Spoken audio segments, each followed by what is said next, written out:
I actually met with Dr. Sywick. I'd heard about his work with pain patients, and we had a mutual interest in providing pain management treatment with a behavioral health component. The psychological aspects of dealing with a chronic pain condition was a very mutual interest that we had. So we talked about the possibility of creating some treatment approaches and coordinating a multidisciplinary approach to chronic pain that incorporated a psychologist to the physicians and other medical providers at the Pain Center of Arizona.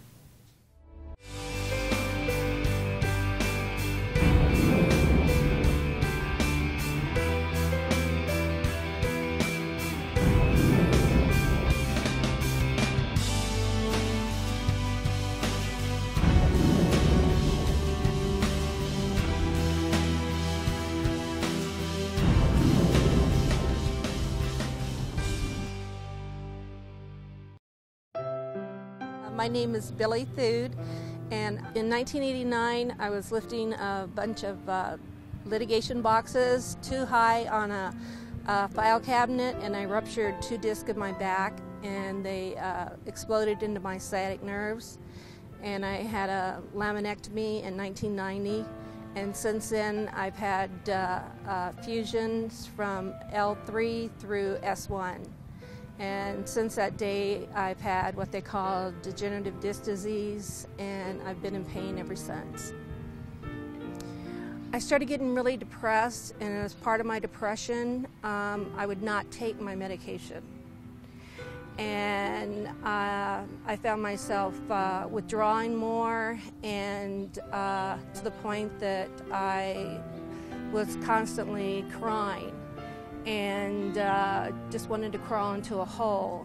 And as a result, I was referred to Dr. Pepper by one of the physicians. Since I started seeing Dr. Pepper, it's been a slow process, but what she has really taught me is to get balance in my life. I never wanted to say no to anyone. I wanted to keep going at the full rate that I did.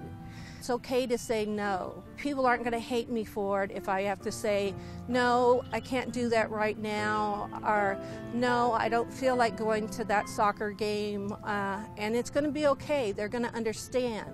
I used to quilt. It was my passion, it was my love, it was the artistic side of me.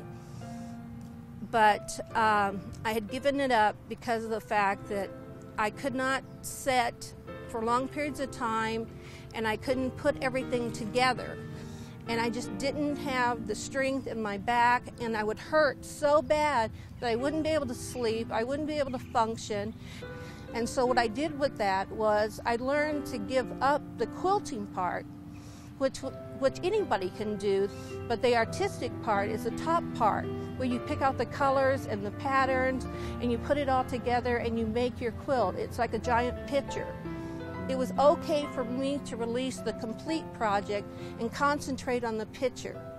Maybe I can't do it as quick as I used to could do it, but I can do it now, where before I couldn't do it. I have 6 grandchildren, and they all live here, and they mean everything to me. And I try to do everything for them. And sometimes that gets to be too much. If they want to sew, if they want to paint, if they want to bake cookies, I always want to say yes. But working with Dr. Pepper, I've learned to say, yes, we can bake cookies. Let's go to the store and buy the cookies that are already made, and we'll just bake them. Or they can get out the paints themselves and they can paint, and I can watch. Because when you're a grandmother, the most important thing you got to remember is they're going to grow up, and they're going to grow up fast. We've never missed anything because we knew that the time would go fast. And I've never let pain stop me from being a part of their lives.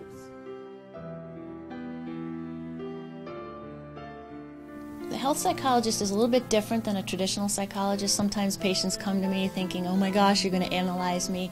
It's not so much about analyzing the person as it is to get into the emotional, somewhat actually outrightly normal aspect of chronic pain, which is emotional distress. I mean, chronic pain is a stressor physically, it's also a stressor emotionally. One of the things I'd like to touch upon just briefly is how difficult sometimes it is for patients to make it through the door. A lot of the time is spent on pushing the emotional distress aside because it's all they can do to manage the chronic pain. And that vulnerability, sometimes that comes with saying, gosh, I'm going to put a laser pointer, I'm going to allow someone to put a laser pointer on the feelings that I have that sometimes I can't even put into words myself. There's a spiral that occurs when people become overwhelmed, and unfortunately there are negative thought patterns called maladaptive thoughts that are associated with chronic pain, and it is, to put it simply, it's the doom and gloom.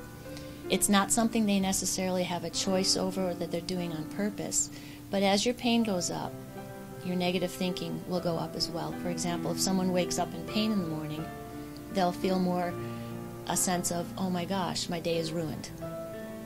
So what we talk about is, let's put this in perspective. The morning is the most difficult time of day for you. So if you look at it as, okay, I've got to get through this phase of the day, then I'll be better. Focus on how do we accommodate the pain that you feel during the morning, knowing that the rest of the day is going to be better. It puts it in perspective. Every aspect of their lives is affected, and they may not have that ability and that functionality that they were expecting to have at that point in their lives. My name is Jackie Ballant, and I'm from Phoenix, Arizona. Well, I'm a typical chronic pain patient. I've been in pain for 14 years. It's been a long time. It was literally one of those things where I just woke up one morning and my back was out. And I sort of went on the roller coaster of pain for a little while, and then it just became more of a chronic condition where I was not able to go to work and not really able to do a whole lot of anything, and started seeking a lot of aggressive therapies to try to treat it. And it's really easy to sink down into like this sort of really dark, depressing place because, you feel so almost paralyzed where you're not able to do the things that you were able to do before. The physical pain is one thing, but the toll it takes on you emotionally is a whole other aspect, and I don't think it's even possible to quantify what that does to you.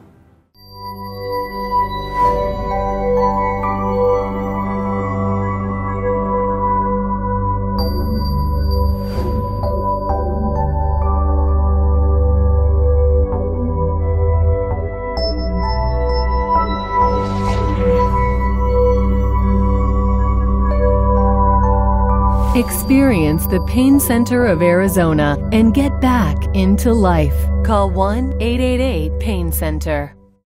It was one of those things where my husband and I debated it for quite a few years, and it was, do we want to have kids? Of course we want to have kids, and my back pain prevents me from doing so many things, and we just put a wall up and we said we're not going to let that pain prevent us from having kids. Yeah, without my kids, I don't really know that I would feel motivated to get out of bed in the morning.